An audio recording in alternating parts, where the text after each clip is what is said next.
Hello and welcome to another D&D Stories. I am your host, TheWriter. This is the show where I sit here and regale you with all the tabletop gaming stories and remember when something cool happens. So, we're returning to the campaign of 12 Trees, and our heroes have just arrived at the Weeping Lion Fountain deep in the 12 Trees forest. But according to Ludwig's map, it's not only the Weeping Lion Fountain, but the Weeping Lion Prison. So they're here to investigate, as this is kind of the next breadcrumb on their journey to find out about their heritage of Uncle Bradford. And according to his journal way down in the basement, maybe things were not entirely on the up and up. So they arrive in a grand clearing way out in the middle of the woods. It's 2 or 3 days' journey from Dewhurst. It's a big forest, even on horseback. And thankfully, they're rolling the fate checks, the D100s, to see if they get attacked by any magical beast or malady or bad weather along the way. But no, they make it unscathed and unharassed all the way to their destination. And the Weeping Lion Fountain is a grand thing. It is a giant section of wall, maybe 10 feet tall and 30 feet wide, that hosts a big fountain, like a semicircle-shaped fountain with a bronze lion's face sticking out of it. And of course, the water comes out of his mouth, the water comes out of his eyes. So it's the Weeping Lion Fountain. And they kind of come close to it, and they check around it, and they look at all the cracks and see if there's any buttons anywhere or anything like that. Because obviously it's more to this than just a fountain in the middle of nowhere. Something's making the water move, so there's a pump somewhere, which means there's an internal mechanism. So they search it over, and on the back, they find that it's almost completely covered with goblin vine, which, as I told you before, is the rough equivalent of poison ivy. So Brendo, our alchemist, pulls out his herbalism gloves, and he goes back there and he harvests all of it, and he rolls it up into a big ball. Now he's got a ball of goblin vine. And again, those are throwing weapons. You can throw them, and if they fail their save, they get a rash, and they get itchy, and they lose a couple of hit points, and it sucks to be them. But under the goblin vine, they find a grid of numbers 1 through 100, like push buttons almost, like tiles on a kitchen floor. And Ludwig, who's standing there in front of the lion's face, kind of watching the water, looking down. The water's clean, and there's a couple of gold pieces in there from people stopping by, making wishes, travelers, hikers, etc., etc. And he looks down at his rings, because everybody's got magic rings from the jewelry box in the living room, and he kind of holds up one of his rings, is like, for the glory of 12 trees, whose blood is my blood, nature is mine to command. And nothing happens. And he's like, huh. So he wanders back around, and everybody else is checking out the buttons. They push 1, it stays pushed in. Then they push 2, and 1 comes unpressed again. And they play with the buttons for a while, and they're like, wait, what was that guy's name again that Bradford was talking about? Primus the Weeping Lion. So they go and they push all the prime numbers, and they hear the sound of shifting stone. And they go back around to the front, and the water has all drained out because the big bronze lion head's mouth has come all the way down and open, extending its jaw wide enough for a passage down into darkness. And all the water sloshes down the stairs and into the space below. And they go, oh, this isn't just a monument. This is like it's a prison. It's some kind of underground complex down there, maybe. They're like, okay, we pull our weapons and we start heading down there. And Ludwig, who is very smart when it comes to dungeon delving, has a shield. I forget what it's called, but it has a sun rod in it. And a sun rod puts out as much light as a torch, but it's on his shield, so he can just slap the shield and the sun rod comes on, and he's not only holding the light source, but he's also holding a shield at the same time, so nobody has to give up any hands. So he leads the way down into the darkness deep, and just as they enter like the antechamber, the front room, they are set upon by carrion crawlers. Like 4 or 5 of these fuckers. And yeah, they're level 5, but carrion crawlers are still poisonous. They can paralyze you and then chew you in half. So, if I remember right, carrion crawlers have a challenge rating of like 3, but in sheer numbers, they can really suck, because all it takes is that one failed save, and then they can start eating you. So, a battle goes down immediately in this front room, and they discover that there is a big stone sarcophagus in the front of a man with a statue laying on top of it, to represent who's inside. And the man is dressed in plate mail, and he has a lion's head helmet. And they're like, oh, that might be him. That might be where Primus is buried. And they're fighting these monsters back and forth. So we kind of get to see a demonstration of some of their abilities. Salen, our rogue, carries guns. So he's like, bang, shoots the gun, runs back up the stairs. Bang, shoots the gun from the top of the stairs. He is not a melee character. And now that I think about it, I've been in several campaigns with Salen's player. He's never gone into melee with anything, ever. He always has like a bow and arrow or a gun or something. But oh well, that's his playstyle. So Salen's got like the like a pistol or a revolver or something. Again, guns are a thing in this setting, but they're still seen as kind of exotic. They can misfire if you don't have the proper skills for them. So he's shooting down at this monstrous centipede monster that's chasing him up the stairs. Meanwhile, Markle is there. He's our ranger. He's got his bow and arrow going. He jumps up on the sarcophagus. He's shooting down at these things while Ludwig and Brendo are straight in melee. And Ludwig is tank enough to not really get hurt by carrion crawlers at all. But, you can still fail the save if they bite you and be paralyzed. And Brendo, our alchemist, of course, has the Molotov cocktails. He's got the glue bombs, and the frost bombs. Those were like the main 3 that he did, I think. He also had buffing potions, but he would have to make those beforehand and pass them out. Like, I think he could make a potion of True Strike and then pass it out to his party members. And True Strike means you get like a plus 20 to hit. So the next time you swing your weapon, you're gonna hit something. So that was really cool. But those were like the main 4, I think, that he had. He had a lot of weird alchemist abilities. But, of course, after several rounds, carrion crawlers are no match for our heroes. And they are cut to ribbons with a fairly minimal injury on their part. And every battle in D&D does not have to be, a 50-50 chance of death. There's the scale of 4 that many people use. If an enemy is 3 levels lower than you, chances are you're not gonna take a ton of damage. If it's 2 levels lower, you might get injured. If it's 1 level lower, it might be about an even fight. If it's your level, you have a 50-50 chance of dying, and this is just statistics. So carrion crawlers were a couple levels lower than them, and they managed to take them out pretty handily. So they descend out into this complex, and like I said, they have the stone sarcophagus that they find just in the front room of Primus, the Weeping Lion, guardian of 12 Trees.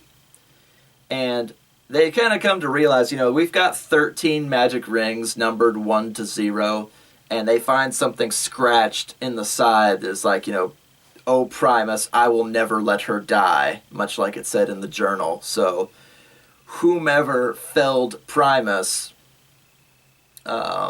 is still alive and probably somewhere in this prison, whether, in suspended animation or in some kind of hibernation. It's hard to tell, but Bradford was so angry with this person or this creature that he would not kill her. He would rather just hold her indefinitely in like a comatose state. So who knows, maybe that person or that thing died at some point, but there's bound to be some evidence down here. And if they're going to find out any more about Bradford, they need to uncover what happens. Because if Primus the Weeping Lion was one of his best friends and he got felled by some mysterious altercation, they need to know more about it.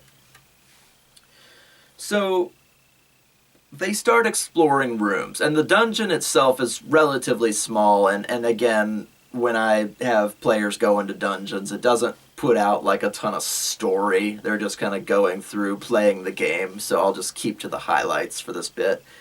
Among the rooms, they find a graveyard down in this dungeon. It's got an earthen floor instead of a stone floor, and there are no less than 25 or 26 headstones down there. They don't even have names on them. They just have the crimes of the person written on them. They find headstones that say things like fracker, which is mining by explosions. There's poacher, people that hunt animals illegally. There's what was it? Zoophile, people that sexually abuse animals. Just all these things that are nature oriented, that these people ended up dead and buried down here for all these like nature oriented crimes. So somebody's been taking the law into their own hands and fucking killing these people. And of course eventually they find like small, like single sitting chair torture rooms and like offices with like reams and reams of paperwork in them, and they take them out. What is this? They're contracts from different people, that say, I will never return to 12 Trees Forest on pain of death, signed so-and-so. And some of these contracts are 50 or 60 years old. So they were whoever they were, because clearly it wasn't just Primus and Bradford. Whoever they were keeping very close tabs on this forest, getting rid of poachers, frackers, illegal logging, zoophiles, anybody they could get a hold of that was doing something against nature, against their forest. They were fucking killing people and or making them sign contracts to never come back ever again or face whoever these people are that run this prison. They also find a jailer's rod, which was a magic item that I kind of made up, but it was a rod, it was a magic rod, and rods store spells in them. So if it's a rod with 50 charges, you could have this spell, this spell, this spell, and that spell, and each one of those spells costs X number of charges. They're like bullets. So the jailer's rod had 4 or 5 spells in it. Power word stun, power word pain, hold person, sleep, and power word kill. And it's like, this spell costs 2 charges, this spell costs 5, this spell costs 1. And then power word kill, which is just what it sounds like, it's an instant kill spell, would drain the rod of all of its energies, and it would run out of charges and just be like a stick after that. Brendo ended up keeping that, but I don't think he ever actually made any use of it, despite all the different exotic monsters they came across. They had a weird habit of picking stuff up and never using it, but whatever. He's an alchemist. He can throw all the Molotov cocktails he wants. What else? I've got like my notes here. I'm trying to remember all the bits and bobs of this dungeon without going room for room. But while they're there, they find like bits and papers and like journal entries that you might see to give them kind of exposition, because all the people that they're reading about, Bradford, Primus, any number of these other like poachers and such, all these people are dead. So there's nobody around to talk about them. So I kind of left like notebooks and journals and pages around for them to kind of piece the story together. Turns out Primus was the kind of the knight of this group, whoever they are. And he would serve as protector and jailer of like jail warden of the Weeping Lion prison. So he was Primus the Weeping Lion. Now, whether Weeping Lion is a good title or not remains to be seen, but whatever. While they were traveling, they also kept hearing about, or reading about someone known as Prisoner Zero. Now, yes, I know Doctor Who fans, Prisoner Zero has escaped. Prisoner Zero has escaped. Kind of like that. But Prisoner Zero is held in a vault. They come across regular prison cells with like iron bars and padlocks. They see skeletons of people trying to escape, etc., etc. There's nobody alive down here. But Prisoner Zero, they're starting to believe might be the person or thing that Bradford has mentioned in all of his writings, the one who killed Primus. So, and what wrath to have been drawn down on you if you kill someone and your punishment is to stay alive forever in a prison-like state. So they fight rock elementals, and they fight rat swarms, they fight carrion crawlers. There's not a lot of exotic monsters in this place. It was sealed up, so there's not a lot of crazy going on down there in terms of battle, but they find like the jailer's keys, and then they find all these other things that they can use to open the vault, and it's freezing in there. They use like the magic key, and it opens sideways, this big metal door, and then there's like bars and stuff after that, and they open the padlock, and then there's like a regular office door that they open. It's not even locked, and then they go in and they find themselves to like another like plain old door that has a plaque on it. It says Prisoner Zero, do not enter. And they open that door as well, and they go deep into like a deep freezer. It's a circular room with a pit in the middle and a great big lever that says do not pull.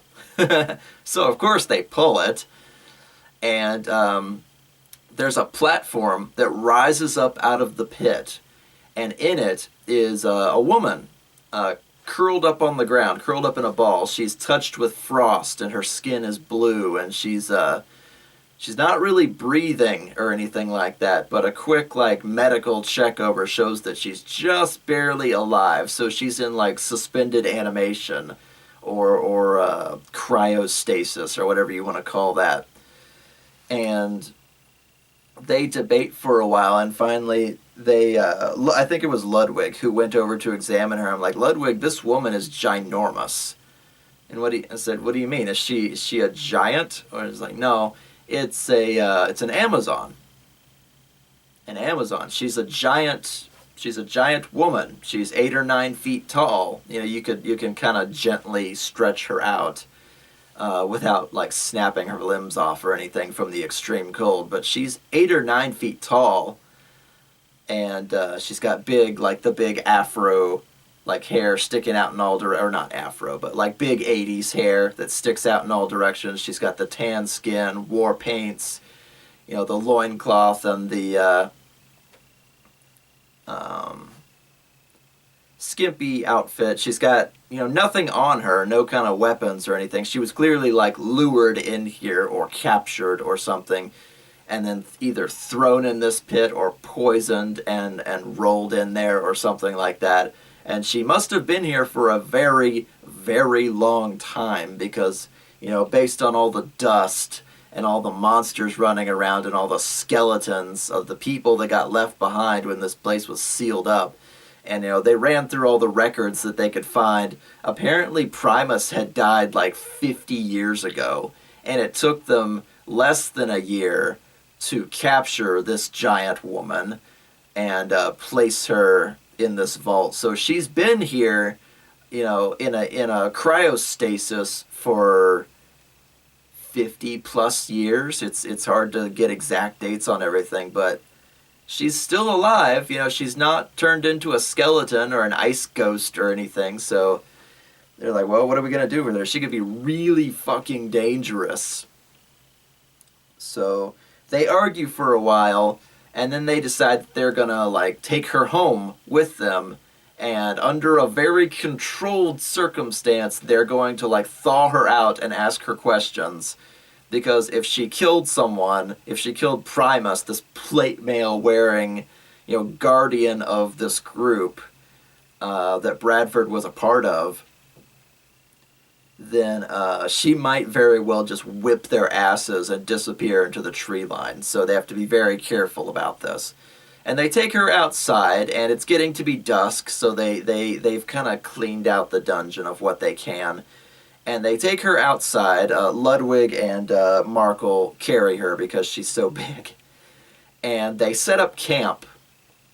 And they light the fires, and they set her near the campfire. And Brendo kind of gets down. He knows all about like the chemicals they used on her that was keeping the freezer cold and stuff like that. It's just like, this could take like several days or a week to thaw this woman out safely without like giving her brain damage or making it to where her muscles don't suffer permanent consequences and things like that. So they're going to have to take her home. They can't just put her in front of a fire and watch her thaw out. She's going to need like medicine, medical attention, a slowly rising temperature, soup, a lot of soup. No doubt her body is starved for nutrition, etc., etc. This is going to be a process to bring her back to the land of the living. So they set up camp, they set up watch, they build like a sledge, because they can't exactly put her on a horse or anything. They build like a sledge. They're going to tie their horses to it. And in the dead of night, they are attacked by dire wolves. Like a whole fucking pack of them. 7 or 8 of them. And you'd think that dire wolves wouldn't be too bad. But then you read the description, which I didn't know this until like I was planning this game. Dire wolves are like 600 pounds. They are the size of horses. So, wolves the size of horses come barreling in out of the tree line to attack them, and the fight is on. Now, they're not especially powerful, but they do work in groups, and they are smart enough to have tactics. So while Ludwig and Markle are getting pinned down, and, Salen is running around using, like, the inside of the dungeon where the stairs are to, like, shoot his gun and stay out of reach because the wolves are too big to get inside the Weeping Lion prison entrance. One or two of them circle back around the encampment and grab the Amazon woman who is still in an unconscious state. Like, grab her by the wrist in their teeth and start to, like, drag her away in the middle of this fight. And they're like, fuck, they're getting away with that woman. And Ludwig's, like, cutting down fucking wolves left and right. And there's too many of them. They work in pairs. They work in threes. And the easiest piece of meat is the one that they left behind by the fire. So this battle is kind of getting scattered further and further out as they go, using trees, using choke points, using all these different... using like boulders for cover and things like that. They're luring the heroes away so that they can eat this woman who is seemingly helpless. But while this dire wolf is dragging her away by the wrist in its teeth, a moose comes out of nowhere and fucking annihilates this wolf. Just like hits it with his horns, tosses it into a fucking tree, and it gets impaled on the branches, which is really hard to do. And then the moose just kind of stands there over her body for a while, and they're like, well, that was really fucking convenient. And kind of strange, too. But the moose stands watch over this woman while the rest of the battle plays out. And as soon as the dire wolves are all dead, it kind of wanders off into the tree line. And they're like, should we stay out here? And they go, no, this is clearly not a good idea. So they clean out the carrion crawlers in the first room, and they make camp inside the Weeping Lion prison, still with somebody up on watch, but it's safer in there, apparently. Because if dire wolves come in out of the tree line, clearly there are a few apex predators in this forest. So they're able to rest a little easier after that, and they rest and they eat, and they're not able to rouse this giant woman. But they do take care of her. Like the sarcophagus, the stone sarcophagus, is big enough to be a bed for her, so they put like extra blankets up over it and they lay her out on it so they can keep an eye on her if she goes anywhere. But after that, they are unharassed for the night, and they come out in the late morning once they've had their rest and all their, they level up and their spell slots are replenished and all that good stuff. They put her on the sledge, and they start heading back. And I go, okay, who's gonna roll fate for travel? And somebody rolls it, and again, it's a D100. It's 2D10, so you can roll a percentile to see if like there's bad weather, or if monsters attack, or if you find a hidden treasure chest between two trees, or anything that could happen. They roll a 1, because of course they do. So who comes wandering in out of the foliage but Redhorn, the psychotic unicorn they've been hearing about in town that's been impaling people? Yeah, he just comes in out of the fucking tree line. And oh, he's big. He's very big. He's much bigger than a horse. This is like, horses are like large size creatures. They take up a 2x2. Redhorn takes up a 3x3, so he's giant, or he's huge, or whatever the 3x3 size is. I'm sure somebody will tell me in the comments. I don't care. But he's bigger than their horses, which makes him really fucking gigantic. And they notice along his horn is like encased around his horn is a bunch of pink crystal. And Brendo kind of stares at it. He's like, is that Emily's armor? And he whips out the vial, and he compares like the crystalline structure that's inside the vial compared to the crystalline structure up on this psychotic unicorn's horn. It's the same stuff. So somebody doused this unicorn's horn with this unstable crystal compound to make him harder to hit. And they're like, fuck. Is that why he's gone crazy? He's got all that shit on his horn? Is that the side effect? It makes you crazy, and they don't want to pour it on themselves and find out. So, they have to protect this woman, and they have to protect the horses. But this is like the named creature of the region, and of course, Ludwig kind of wanders up into battle, and Salen's going off to one side, pulling out his pistols, and I rolled the D4 to see who Redhorn will go for first, because, like dragons that open their fights with a breath weapon, creatures with horns will open their fights with like a charge attack. So Redhorn focuses in on Salen, the rogue, and he lowers his head, and suddenly Salen is seized by unicorn magic. He's like outlined in pink for a minute, and the crystal on the unicorn's horn glows bright as the unicorn casts the wish spell. And what does he wish for? An easy target. So Salen is grabbed bodily by magic, lifted into the air, and thrust forward at Mach fucking 10, straight into Redhorn's horn, where he is impaled for basically all of his HP. I rolled it out on like all these fucking D6s, because it's Redhorn's damage plus impact damage plus him being enshrouded in magic so he's helpless plus all this other crap. I don't remember how much health he had. It was like 33 or 36. He did exactly 36 damage and then threw Salen to the ground with a giant fucking hole in his chest to go and then fall unconscious at 0 health. And the rest of the party's like, fuck. So Ludwig charges into battle. Markel's got the bow and arrow. He's going broadside to try and nail this big creature. Brindo's mixing up the glue bomb so it doesn't charge them again, or at least grab them too much. Throws it on there, and they fight. And they fight, and they fight, and they fight. And Redhorn is no small potato, but they manage to finally fell the beast after a great and arduous battle. And Ludwig finally takes the opportunity and separates Redhorn's head from his shoulders just to make sure it's fucking dead, because it's a magical creature. You never know.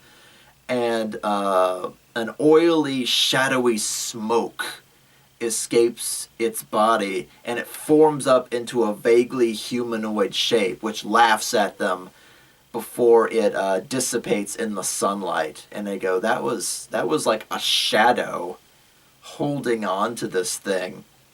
So basically, Redhorn was not only doused in Emily's armor, he was possessed. So it was a Twilight unicorn, which I've told you is far more powerful than a normal one, but they had managed to fell him. And the trick with Twilight unicorns is when you kill them, the shadow that's holding onto them spills out. But, you know, shadows can't stand sunlight, so it immediately died. It was very good that they ran across him during the day, because if they had run across him during the night, shadows are not to be fucked with either, so it would have been like a double boss fight. So they were very lucky that they rolled this one during daylight hours. But Redhorn's coat, ashy black coat, fades back over to white, the way it's naturally meant to be. And Markle and Ludwig kind of confer with each other, like, we really can't turn this in for the reward, can we? Because if you remember, Redhorn was worth 10,000 gold pieces if he was killed and proof of his death was brought in, because, you know, he went from black to white. So for all we know, they'll just think we killed a regular unicorn and we come in demanding money. We can't do that. So Markle and Ludwig, with Brindo's help, they dig a grave, or they dig a grave later. They run over to check on Salen, who in the ensuing firefight,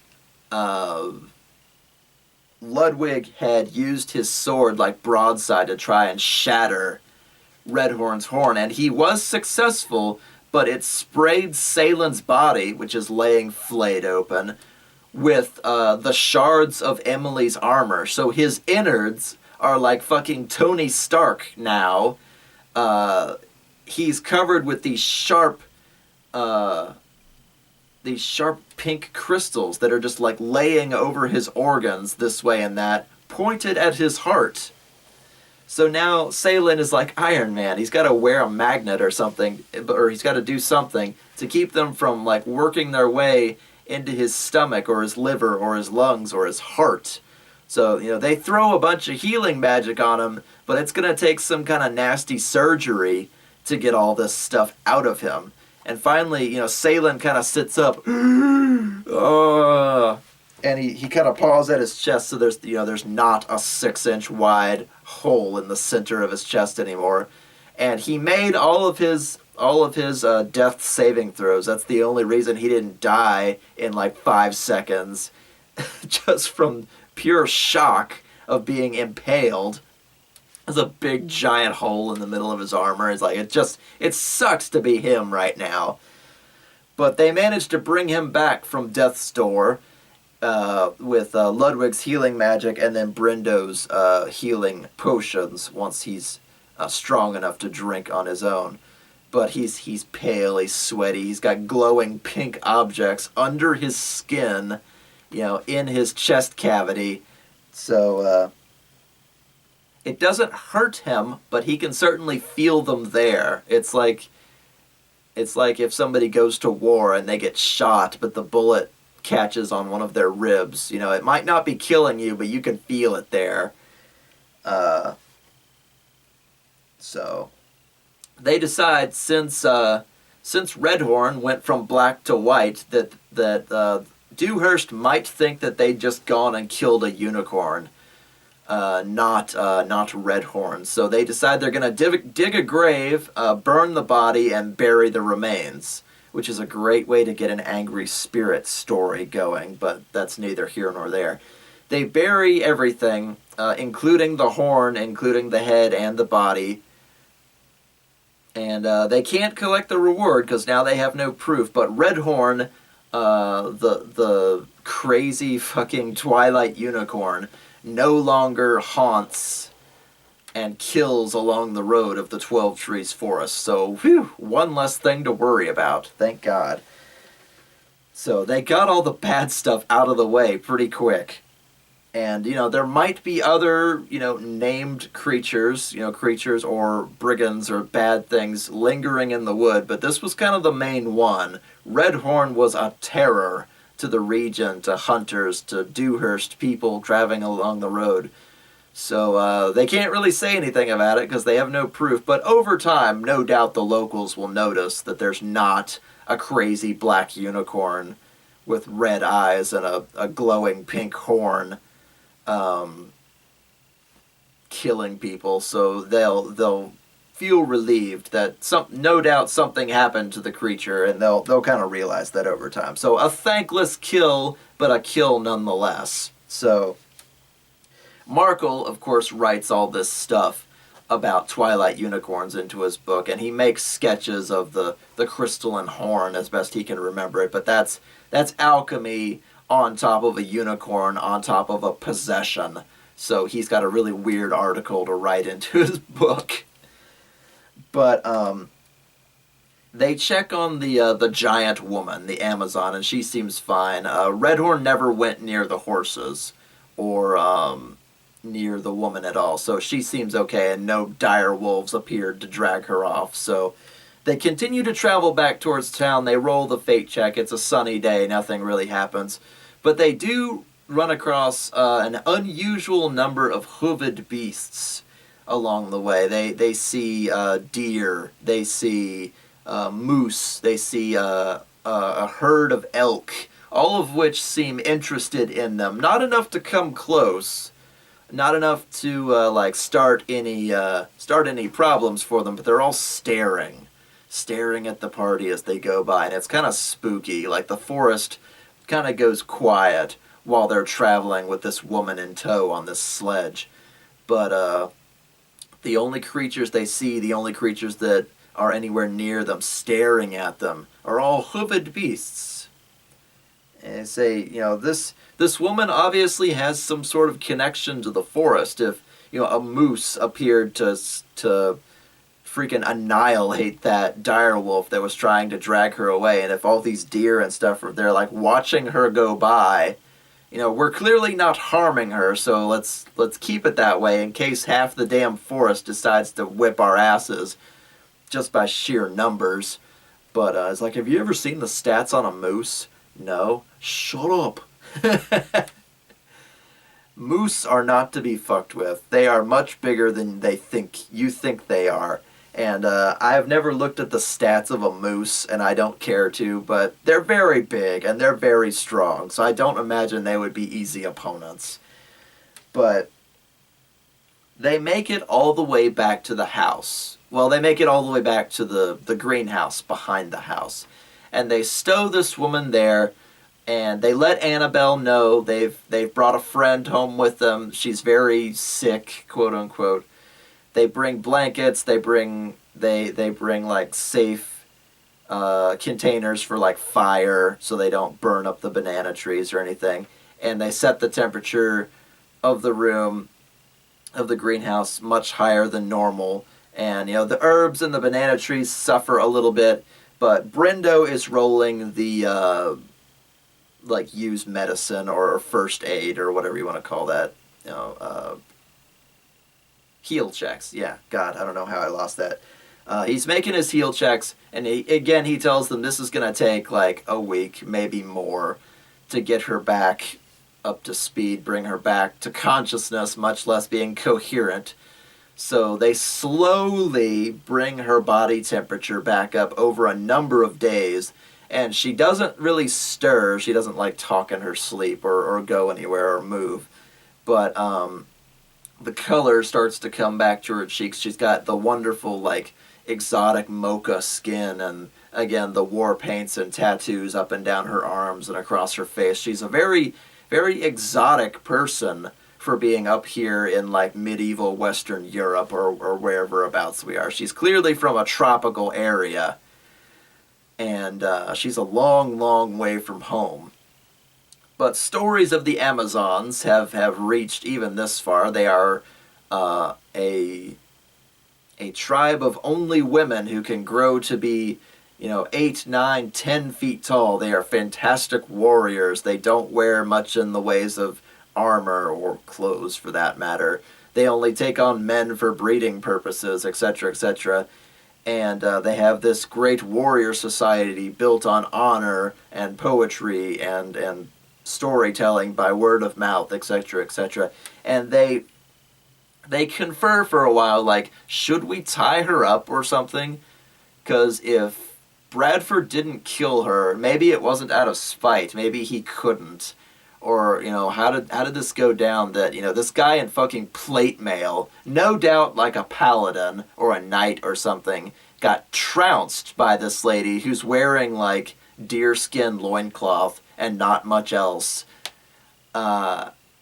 She must have kicked his fucking ass, because she doesn't have, like, bruises or injuries or anything on her. She seems relatively unscathed.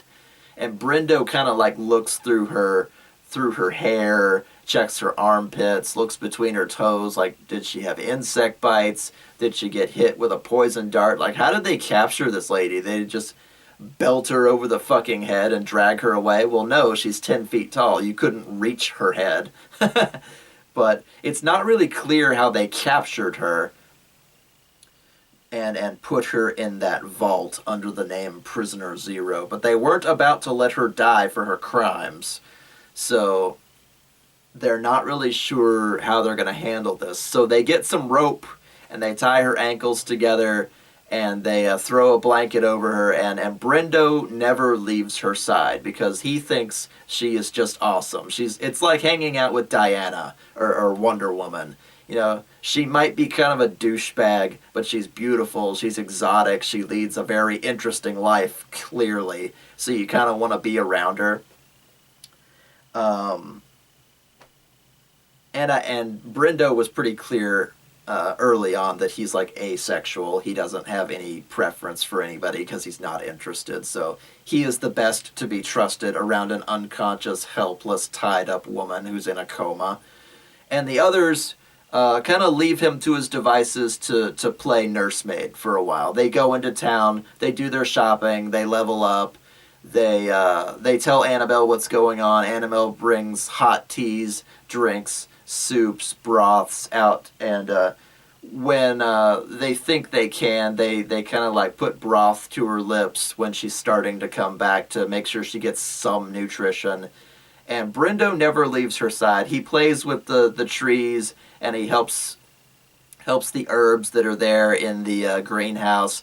Never goes more than, like, 100 feet from this poor lady. And eventually she starts to wake up. So everybody kind of gathers around. Annabelle's there too. And Vara has no memory. And that's what her name is, Vara. Queen of the Hooved Beasts of Yore. And she has no memory of how she was captured. So it's not clear how Bradford and his fellows brought this giant woman down. But apparently it was her mission to destroy the druid cult of 12 Trees. And everybody kind of looks at each other and they go, the druid cult of 12 Trees? Yes. 12 or 13 druids that had set up shop here in the forest of 12 Trees, doing rituals and controlling the weather and slaying beasts upon standing rocks to power their magic items. And they were planning some really horrible things towards the region. And Vara was sent to assassinate them, basically. So it was not a great idea when you think about it. 12 or 13 people versus one. But she caught them in the middle of a ritual at their fortress in the middle of the wood. What fortress? It's called Fort Stormshot. And I scaled the walls and I found them, doing their culty druid shit. And Vara killed 4 of them out of the 12 before Primus was able to intervene. and she injured Primus before she was brought down, probably through some sneak attack or maybe poison, maybe hit over the head with a floating rock by magic, who knows. She doesn't know how she was brought down, but she killed 4 and deathly injured Primus, so she got like 5 out of 12 or 5 out of 13. And they think about it for a while, and they were like, yeah, 12 magic rings plus 1, so Bradford plus 12 other people.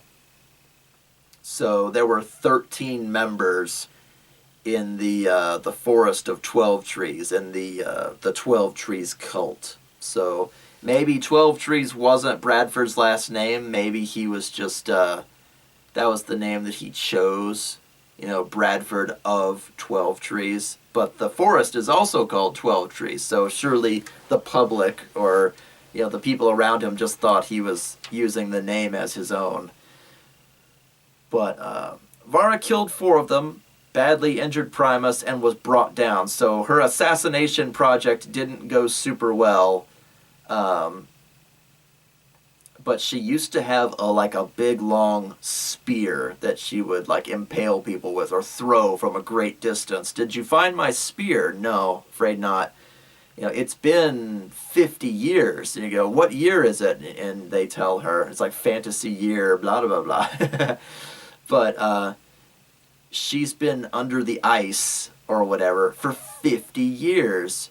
And it's like, I don't think my mission was successful. As soon as I can get back up on my feet, I must return to Fort Stormshot and make sure that the rest of the cult is dead as well.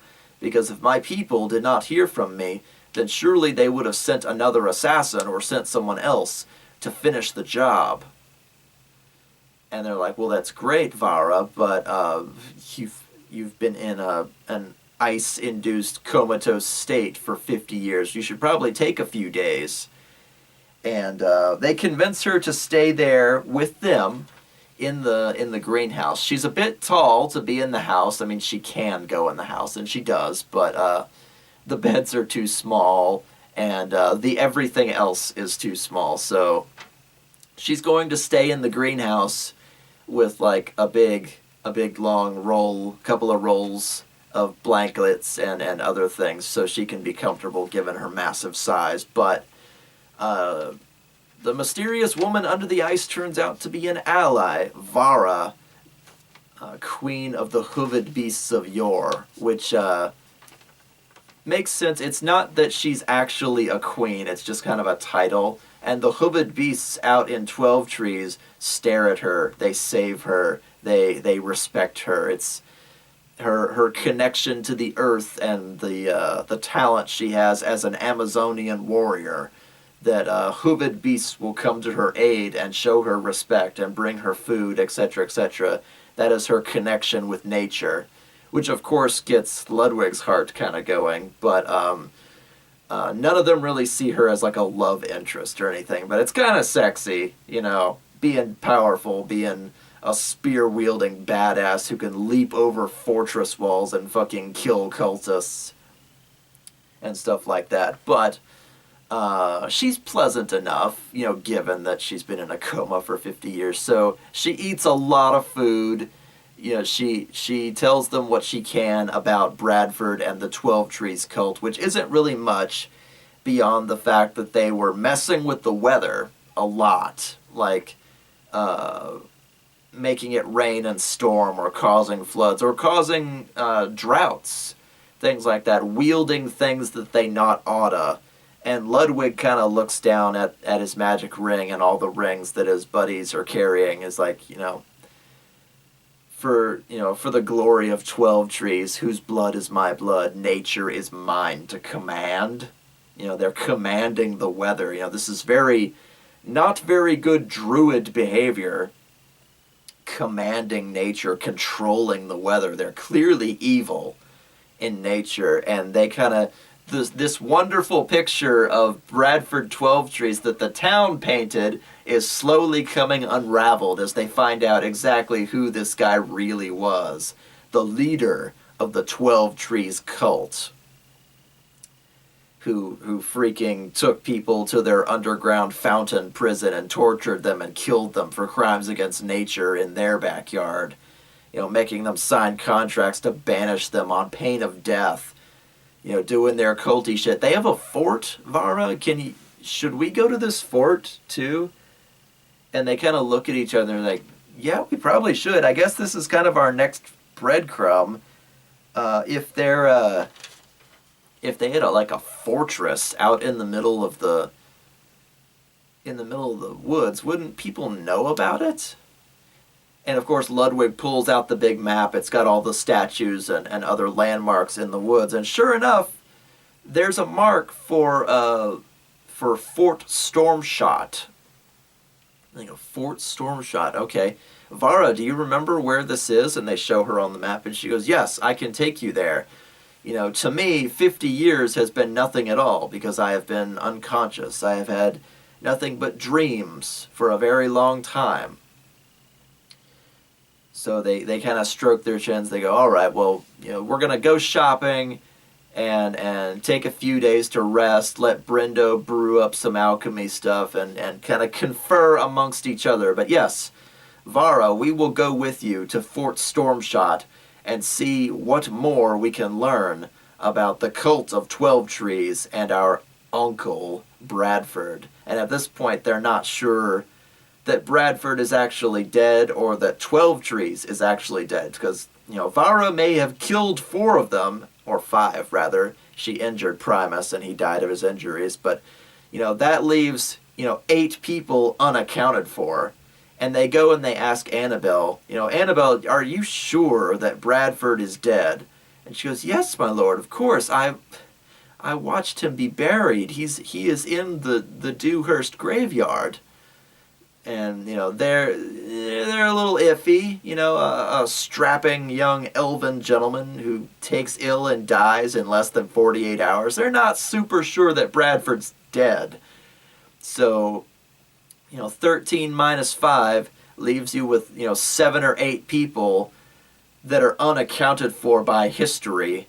And they're not sure who this Emily person is either, who's making this crystallized armor shit that's driving unicorns crazy. So they got a lot of people that are not accounted for on the end of Vara's spear. And of course they go and they buy her a new spear. But she only got 4 or 5 of them. And if they're not all dead, it means they're lurking around somewhere in the forest. Or worse yet, they're in Dewhurst. And they know exactly what's going on because, the heirs of Bradford have arrived and the whole town's talking about it. There could be culty druid bullshit going on in their own backyard.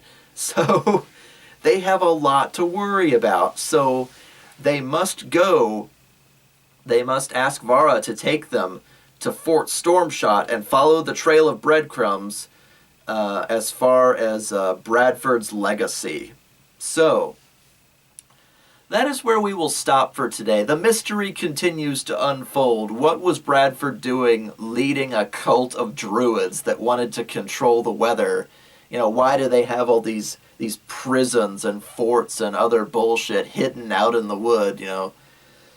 It's not nearly so friendly and flowery as it came across at first, so they're already running theories, they're running conspiracies back and forth between each other, but the mystery remains. What has actually become of Bradford and, the other members of 12 Trees that, their deaths are not yet confirmed, so they could be out there somewhere. And we will pick that back up next time. So I hope you enjoyed that story, and I'll see you guys on the next D&D Stories. Keep gaming. Hi guys, T here. Remember to hit that like button for me on your way out. If you'd like to see artwork and maps from my gaming table, check out the D&D Stories Facebook page. Also, I have a Patreon if you'd like to toss a few gold pieces into your humble bard's hat. Links in the description below. Keep gaming!